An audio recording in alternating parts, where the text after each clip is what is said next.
এই ভিডিওটি দেখার পরে আপনাকে আর কোনো দর্জির কাছে আপনার পোশাক তৈরি করার জন্য যেতে হবে না। নিজের কামিজ নিজেই তৈরি করতে পারবেন।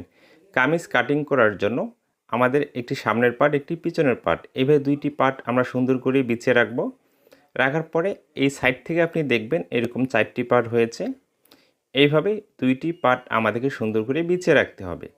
বিছিয়ে রাখার পরে আপনার লম্বার মাপ অনুযায়ী এভাবে মেজারমেন্টটি আপনাকে অ্যাকুরেট করে দেখতে হবে ঠিক আছে কি না।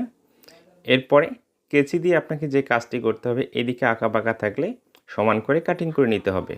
কাটিং করে নেওয়া কমপ্লিট হয়ে গেলে এইদিকে সেলাই মার্জিনের জন্য হাফ ইঞ্চি কাপড় রেখে একটি মার্জিন করে নিতে হবে। করে নেওয়ার পরে বডির মাপ অনুযায়ী এখানে শোল্ডারের মাপটি নিতে হবে। এই কামিজটি আমি 44 ইঞ্চি বডির জন্য কাটিং করব। শোল্ডারের মাপটি এখানে আমি 7.5 ইঞ্চি নিয়েছি। মার্জিনটি নিচের দিকে টেনে নিতে হবে। খুব সহজে দেখাবো যেন আপনি শিখতে পারেন। এরপর এখানে হাফ ইঞ্চি শোল্ডার ডাউনের জন্য মার্জিন